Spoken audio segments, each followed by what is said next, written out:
Hey YouTube. So today I just want to talk a little bit about what it was like for me growing up from a young age. So the earliest memories that I have are probably around the age of 5, and I don't have any memories before that.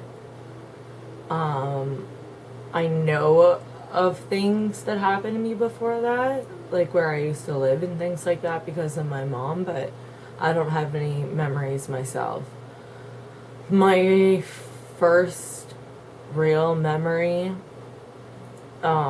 is when I was 5, and we were living in the country, and I was starting school, and I had to take a school bus because our school was pretty far from where we lived. And I got picked up at the end of my driveway.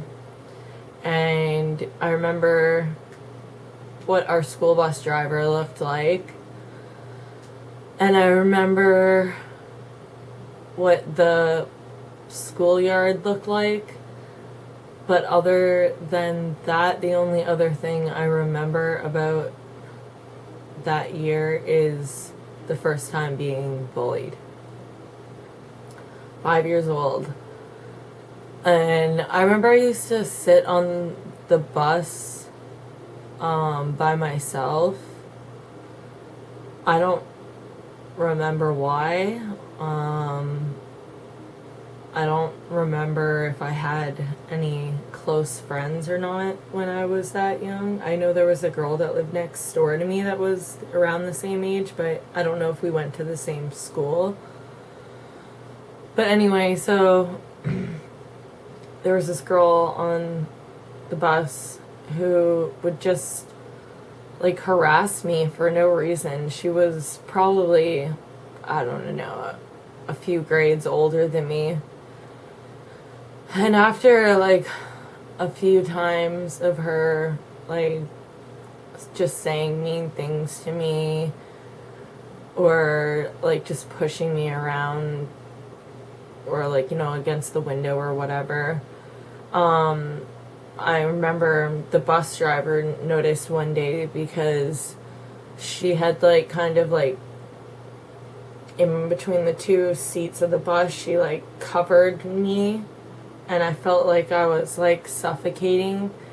And I still wonder to this day if that's where I got like mild claustrophobia from that incident, because I just remember feeling like really, really, really scared, and that I couldn't breathe, and I was like pushing her with all of my might, but I was a pretty small 5-year-old, so I couldn't get her off of me. But thank goodness the bus driver noticed what was going on and stopped it. And I remember like she never bothered me after that because the bus driver made me, I think, sit either behind her or like the seat beside her, or like just close to where she was. So I don't remember having any issues with her after that. And then sometime during the same year, my real father cheated on my mom, and he left.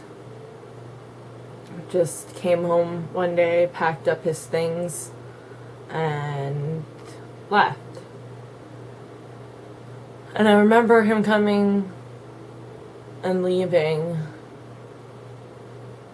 but I don't remember much else about it.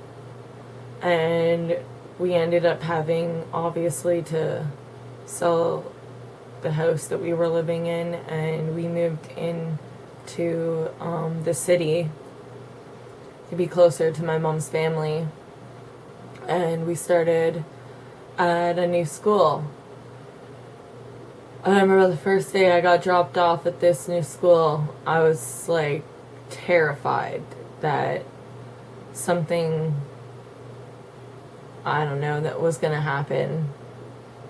So I remember I probably cried for like the first 4 or 5 hours that my mom left me in this classroom.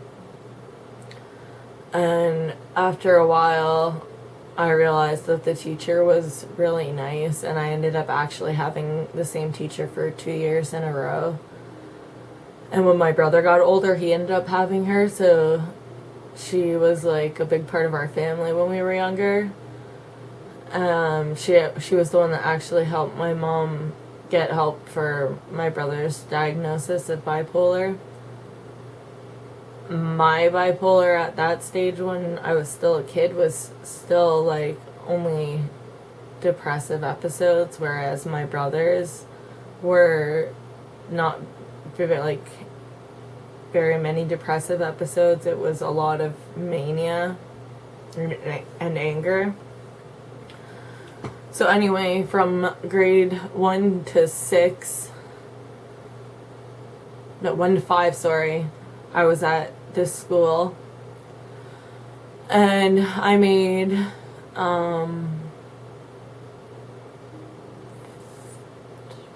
4 friends, and one of them was my best friend, and we did like everything together. We ran track together. She got me into like a lot of athletic stuff, and I became really good at it, and it started making me feel good about myself, being able to work hard at something and then have, something giving back to you. So in grade 5, I remember I made it to the the area, so that was like the best in our county, where all the best kids from the different schools come together to one place to compete. We called it the area, and I ended up getting like 2nd or 3rd place, I think, in long jump, and we got 3rd place overall in our relay team, so we did really well, and that really sparked my interest in athletics. And after that, I got into like pretty much every sport that I could, and I excelled so much at it. But then in grade 5, we had to move again, and we started at another new school, and it was like starting all over again and all over again. I was terrified on the inside. And then I met a teacher that I had known from the school that I had just left, and it turned out that he was teaching my grade. And this teacher like really liked me. We got along really well, and he was like my reading buddy class teacher. He taught grade 7 at the other school, so he was like my reading buddy's class teacher. So as soon as he found out that I was at this new school, he like went and made sure that I was in his class, which like totally made me feel so much better. And I had a really great year that year, just because I had a teacher that I felt connected with, that I felt comfortable with. But I still had problems like fitting in with I guess the popular crowd. I hate calling them that because they're not really popular. They just all have similar interests in making people miserable, so they just join together. But I had the like popular girls putting me down constantly because like I dressed completely different than they did. I liked wearing like hoodies and sports gear, kind of, and they were all wearing, the newest girly stuff. In grade 6. Who cares about that stuff, right? So I was there for only 2 years, and then we moved again to a completely different town, way smaller than the city we were living in. Completely different place, never been there before, didn't know absolutely anybody, and had to start all over again. And I remember the first day of grade 8, one of the popular girls, as I like to call them, she like approached me and basically like made this deal. Well, it wasn't a deal, I guess a proposition to me that if I didn't speak to these 3 or 4 other girls that were in our class, that I would automatically pretty much be popular, like that she would make sure that I was taken care of. And I thought to myself, that was the shallowest thing anyone has ever said to me. And my instant reaction was to tell her pretty much to go F herself, because it just sounded ridiculous to me. So up until my life until now, that point, I had struggled socially, and I finally get this chance to have an in, and immediately I just threw it away. And honestly, I was so happy I did, because those 4 girls that I met in grade 8, they were like some of the best friends I've had in my life. One of them actually had panic attacks and anxiety attacks while we were growing up, before I even knew I had bipolar, and I was sympathetic to her while everyone else wasn't, and I didn't understand why everyone else wasn't. And now I completely understand why I was the only one that was sympathetic to her, because I was already kind of feeling some of the things that she was feeling. Then in grade 9, obviously, start high school, and I just got in with the wrong crowd, and I started like skipping school all the time.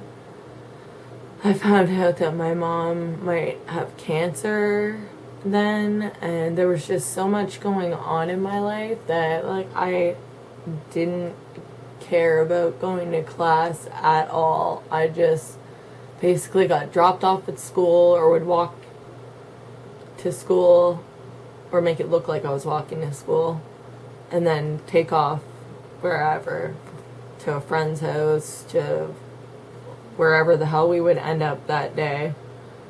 And in grade 9, like second semester, I ended up dropping out because I was just like so far behind in my classes, and the stress with my family and everything. And my brother's bipolar was getting worse then, so at home it was just so stressful. I never wanted to be there, and I never wanted to be at school. So I just, I got my mom to go into the office with me and legally sign all the papers and everything for me to drop out of school. So from the time I was 16 to 18, I didn't go to school. My mom ended up having a procedure, and she had ovarian cysts, and they were cancerous, but thank God after that, they never came back, and they still haven't till this day.